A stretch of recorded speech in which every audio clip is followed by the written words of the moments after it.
7 Sticks, The Secrets of Millenniums 7 by Hatem Giame, read by the author. Unity's Tale. A long time ago, and far away, the Yami people that my father sometimes spoke of existed in small villages. This was many years before G, and a long time before the Yami became as advanced as they were said to be. The Yami lived in relative peace, but out of nowhere they were besieged by a swarm of magic birds. These birds would swarm on all the villages during meal times and take all the prepared food. As the days went by, their attacks became more bold. The birds began attacking not just during meal times, but when anyone had some prepared food. The birds would never attack the crops or the animals. The birds only ate ready foods. So if you were about to sit down and eat a cooked meal that you spent all day making preparations for, the birds would show up and be gone with your food before you could react. If your child had a snack, these birds would appear and take it before the child could take a bite. This went on for weeks, and finally a council meeting of the village elders was called. The elders decided to put a man named Chaco in charge of solving the problem for the Yami. Chaco was a well-respected member of the Yami, and if anyone could solve the problem, he could. After looking at the situation surrounding the birds, he figured that there was some magic involved. He knew that magic, like any other problem, was easy to solve. All you had to do was get to the root. If you eliminate the root of a problem or magic, in most cases you solve the problem. Chaco decided to get the best trackers from all the villages and tasked them with finding the birds' resting place. He figured if he could find their nesting place, there he would find the root of the problem. So the trackers went out, and for weeks they followed every clue that they could find, and eventually came near the hiding place of the magic birds. The birds nested all together on one tree a few miles away from Chaco's village. All of the trackers agreed that the tree must be magic because this was an extremely large and old tree that all the trackers swore was not in that spot a year ago. Yami trackers are very thorough and are known for knowing every tree and path in the forest surrounding the villages. Chaco listened, then gave them food as a reward for their hard work, and he began to hatch a plan. Chaco figured that the best people to handle this issue would be the elders. He was sure that they had the experience necessary to destroy the tree, deal with the magic, and vanquish the birds. He immediately sent messengers to all the villages calling for an important meeting of the elders. Chaco awaited all the elders, for he knew they would want to get down to business as soon as they all arrived. Chaco painted the picture of the situation then and began to explain why he had called the elders together. Chaco commenced to talk as soon as he received permission from the elders. Elders, I called all of you here so that I can tell you about what I found and what my plans are for dealing with the birds. Elders, I have chosen you because you are the population that is most capable for handling a threat of this magnitude. We are dealing with some form of magic here, and who better to render this magic harmless than those who have wisdom? You all also are the most skilled in our community on the chopping down of trees, so it should be easy. The elders all agreed with him and decided to return to the sacred meeting spot with their axes and other tools in one day. When the elders returned, Chaco was there to greet them. When all of them arrived, Chaco decided to help build up their spirit with a chant. Chaco called for the crowd's attention and everyone fell silent. Now, elders, I do not need to speak to you about how important the mission you have decided to go on is for our people. We have long depended on your wisdom to feed, clothe, and protect us. Now we need your actions. Chaco fell silent, looking around the crowd, and then began speaking again.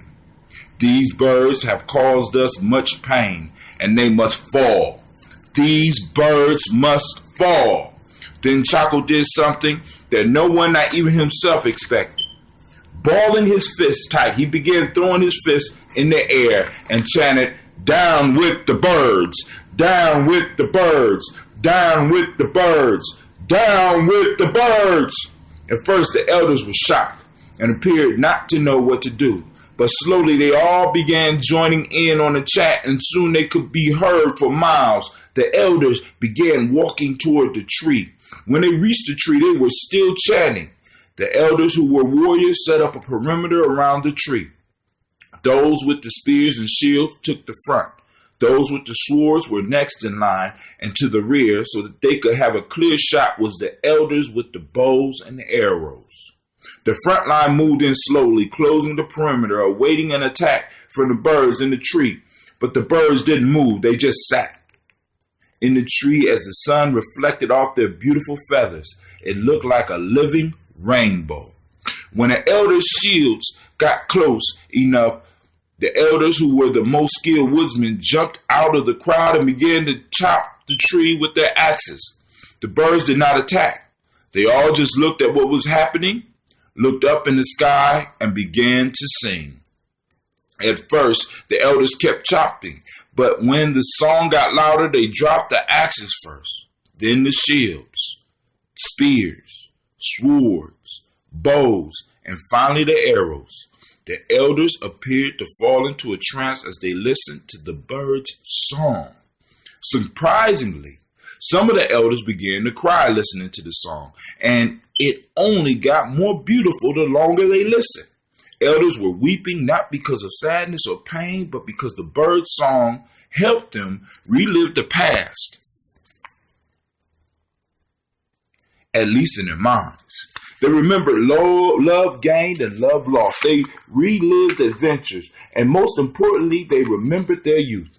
Some of them began dancing around. Others at this moment cried for joy, and some just jumped up and down in excitement. This went on all night, and when the sun rose, the elders grabbed their weapons and tools and walked back to their villages, sending representatives to the Chaco to explain what happened and what the elders had decided. When they arrived, Chaco greeted them expecting good news, but was shocked when he found out that the elders not only failed, but decided not to try again. Chaco argued and reminded the elders of how important this mission was, but he eventually realized that it was no good because the elders had been bewitched by the birds. Chaco had to come up with another way of getting rid of those birds, but who could he call? These birds had overcome the wisest of the Yami, and now he was left with only the warriors and nation builders. Chaco did not doubt their abilities, but he knew this was a special situation. These birds were magic in nature, and if their magic was strong enough to stop the elders, then the warriors and nation builders may not have a chance. Chaco considered the situation and finally came up upon the conclusion that he had no choice. These birds were a plague, and soon the villages would suffer famine if something was not done. Chaco called the messengers and told him to have all the warriors and nation builders gather at the sacred meeting spot and bring their tools of war. The Nyami people needed them. The messengers went to all the villages, and by that afternoon, every able-bodied man and woman was standing in the holy meeting area, ready to go to battle for their people. Chaco also sent the messenger to gather the people who were skilled in the use of the axe. He chose the 10 best and decided to have them walk to the stage in the center of the circle with him. Chaco walked through the center of the crowd, followed by the 10 men and women who all carried axes, and the crowd made way. Chaco climbed the stairs and looked all around him and rose his fist up in the air, and the crowd all at the same time replied to his gesture. "You called, and we have come." After that, everyone began clapping. Chaco raised an open hand and this time shouted, "I'll go!" The crowd grew silent and responded to his call. "I may!" Chaco after that began his speech. "Warriors and nation builders, I have called you because our villages need you. We are facing a terrible threat, and if we do not succeed, I fear that we as a group are doomed." Chaco fell silent so that this point could sink into the crowd and they could feel the weight of this responsibility.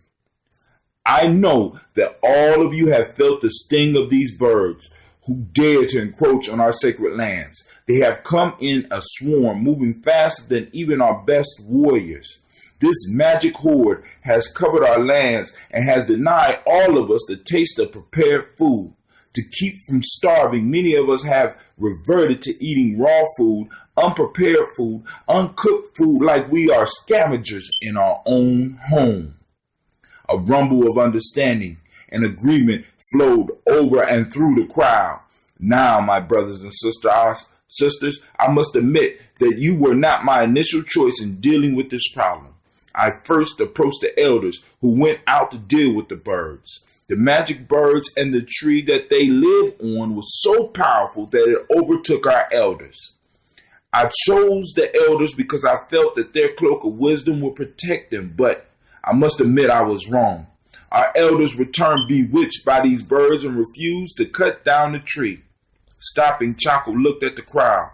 "You are our last hope. Unfortunately, our grandmothers and grandfathers have failed, and now it is up to you, the mothers and fathers of the villages. You have to go to the tree and tear it down to protect the future of our children." These 10 women and men on this stage holding axes have pledged to chop down the tree, but they need you to provide cover for them to get close enough to the tree to chop it down. My question to you is, can we do it? The crowd responded with one resounding yes. Immediately, the crowd began raising their shields, swords, spears, bows, and arrows into the air, yelling at the top of their lungs, "We can do it! We will do it!" Over and over again, Chaco raised his hands to get silence, and he began his own chant. "Down with the birds! Down with the birds! Down with the birds! Down with the birds! Down with the birds! Down with the birds! Down with the birds!" The crowd caught on quickly, and the sound of the chant went up into the heavens and spread out for miles. Immediately, the warriors and nation builders began walking toward the magic tree. As they walked, they began to form organized groups. They formed units around the person with the axe. They planned to get the axes up to the tree and to shield them from the attack of the birds. The first to set up were those with the shields and the spears. Behind them were those with the swords. Packed into the middle was the persons with the axe. The archers formed a large perimeter around the tree, far enough away to hit the birds if they attacked from the sky. The units moved slowly toward the tree trunk, keeping their eyes on the birds. The birds' colors were bright and pretty, and there was so many birds in the tree that it looked like it was on fire. The reds, yellows, and blues and greens of their feathers formed an attractive once-in-a-lifetime sight. The warriors and the nation builders moved slowly and quietly, never taking their eyes off the birds. It appeared the birds paid no attention. When all the units were close enough at the same time, as if a signal was sounded, the carriers of the axes jumped from behind the shield carriers and began chopping the trunks of the tree. The echoes rang out loud and clear. Chop, chop, chop. On the third strike, all the birds looked down, and this shocked all those that watched because this was the first time the birds moved. When the birds saw what was going on, they looked up at the sky and began to sing. The persons with the axes kept working. Chop, chop, chop. The birds began to sing louder, and this time it was a different tune, and immediately everyone froze, and the birds kept singing. Slowly, those holding the axes let them fall. Afterwards, those holding the shields and spears let them fall. Then those holding the swords opened their hands and let the weapons drop, and lastly, the archers followed suit.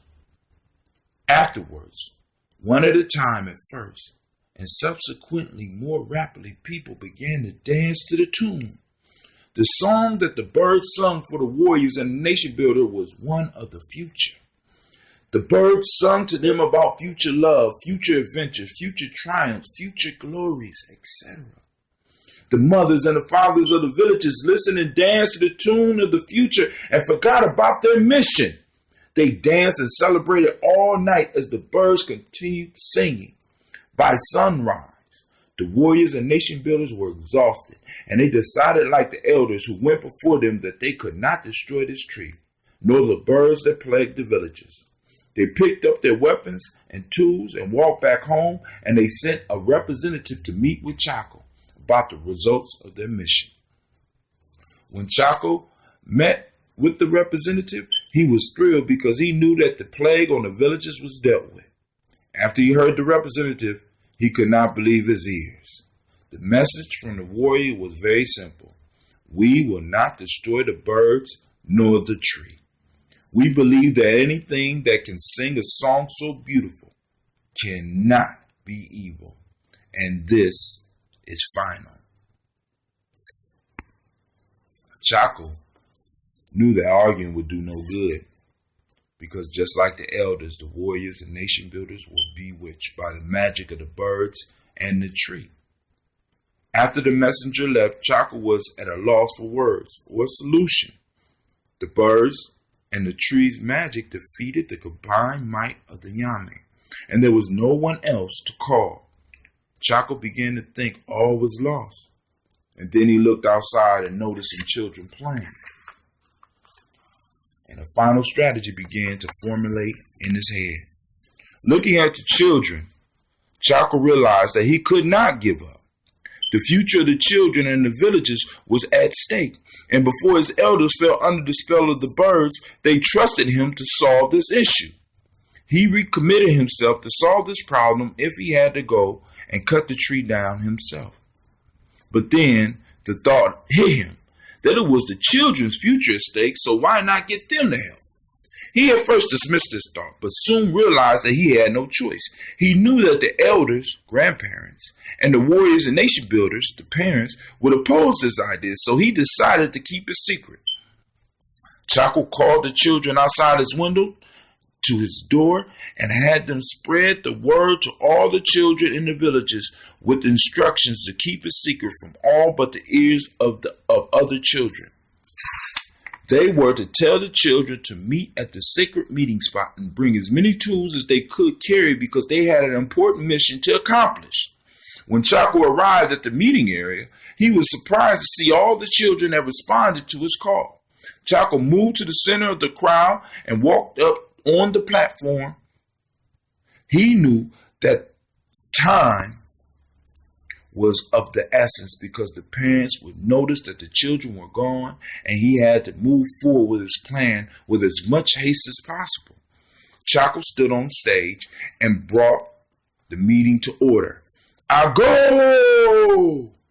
he shouted, and without hesitation the children responded, "Amen!"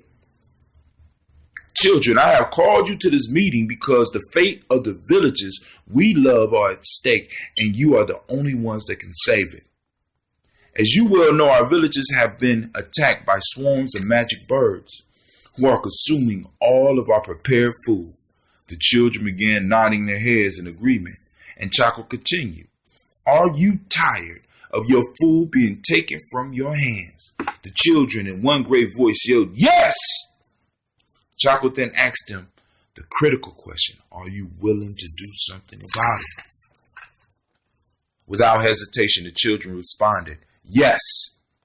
"Then we will go and destroy these birds' home, and by doing that, we will solve all of our problems." The children responded, "Yes." and began clapping their hands. Then Chaco began his chant, "Down with the birds, down with the birds, down with the birds, down with the birds." The children responded and began to chant along with him, and Chaco jumped off the stage and began leading the chanting children to the tree. When they got close to the tree, everyone paused and looked at the beautiful sight of the birds sitting on this tree. The beauty of the sight was stuff of legend, and the children got even more excited. And before Chaco knew what was happening, the children all ran toward the tree and began chopping. Chaco tried to slow them down, but they started working together and chopping the tree. Chop, chop, chop. The axes rang, and then the birds began their song. Immediately, Chaco began to have visions of the past and began to dance with tears of joy. He was able to see why the elders refused to cut down the tree. The children, on the other hand, continued chopping. Chop, chop, chop. The birds then changed their song, and Chaco snapped out of his haze just as the birds began to sing another song. This song, like the other song, enraptured Chaco as the vision of the future flashed. He again began to dance with joy without even caring about what was going on with the children. Now he understood why his fellow nation builders and warriors refused to chop the tree down. The visions that the song brought about the future was magnificent, and Chaco once again lost his desire to chop the tree down. The children, on the other hand, continued chopping the tree. Chop, chop, chop. The birds sung another song, and this one knocked Chaco out. But the children continued chopping the tree and began to sing and chant, singing the chant that Chaco had started with them. Down with the birds, down with the birds, down with the birds. The children kept working, and the chopping became louder than the song, and the birds screamed out. Finally, the children all went behind the tree and pushed with all of their strength. And when the tree fell, they all yelled together, "Timber!" The tree fell to the ground, and the birds went silent and appeared to turn into little colorful statues stuck to the limbs of the tree. Chaco awoke just in time to witness the miracle that would change the very fabric of his people's culture. He watched the children rush at the branches, and each one grabbing one of the birds. As they picked up the birds, they and the birds began to glow. From what Chaco could tell, the children absorbed the magic birds within themselves. Each child grabbed a bird without fear, and when they had completed their task, they began to celebrate. They followed Chaco back to the meeting place, and Chaco sent some children to call all adults back to the sacred meeting grounds. When they arrived, they were amazed by the sight. The children were all dancing and enjoying themselves. The spirit of joy was contagious, and the adults could not help but participate with the children. When all adults arrived, Chaco shouted the words that got everyone's attention and raised his arms from the central platform. "Our goal!" The crowd all responded, "Amen!" And it rolled out like thunder. I know that you are all wondering why your children are celebrating. The fact is that they have saved our villages. Yes, the children accomplished what the elders, with all their wisdom, and the warriors and nation builders with all their strength could not. Our children have saved us from the birds, and it appears as if they have absorbed the magic into themselves. Pausing to make sure that everyone was following what he had said, he continued, "Our children were not bewitched by the birds and the tree for one simple reason. That is because they operate in the present. Our elders fell prey to the past that the birds sung about. The rapture of those moments overpowered them. The warriors and nation builders were entranced by the bird song of the future. But our children fell for neither song. They stayed busy in the present moment and conquered the birds and the magic of the tree. The elders, nation builders, and warriors applauded the children and celebrated their victory, for it was a victory for all. Unity walked toward his seat after completing his story. Pulling on his chair, he stopped, looked at his father, and saw the pride in his eyes. And before he sat down, he stated, "Now, our father often told us stories involving the Nyami, but he stressed that this was the critical moment in the Nyami's known history. This is where the Nyami changed, because those children that absorbed the magic of the birds became the generation of change for those people. Those children who were able to fight the magic of the birds by being in the present moment set the groundwork of greatness. It was said that those children began to advance the Yami's understanding of the world, and from that generation, the magic was said to be passed from generation to generation until the Yami became so advanced in their understanding that they simply vanished from our world."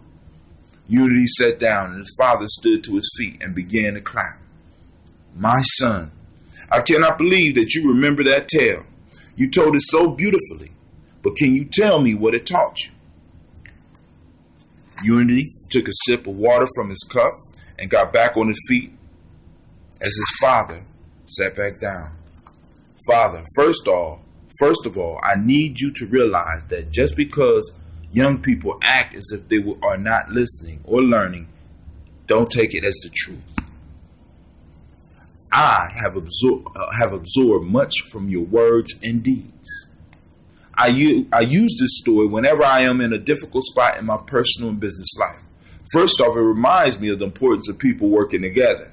And also it reminds me that to be successful in life, you need to look outside the normal for some solutions.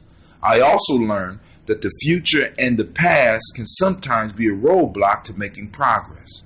The principle of unity works in the present."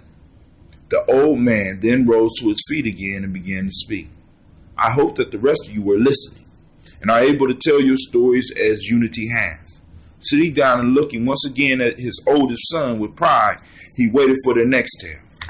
The whole table fell silent as they awaited for determination to rise to her feet and begin her story. Determination rose and backed away from the table and looked at her father with love and bowed her head to him. "My father, as my older brother has shared with you, we all learn many things from you.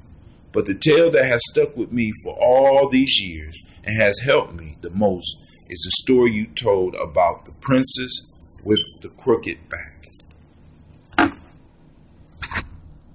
End of Unity's tale.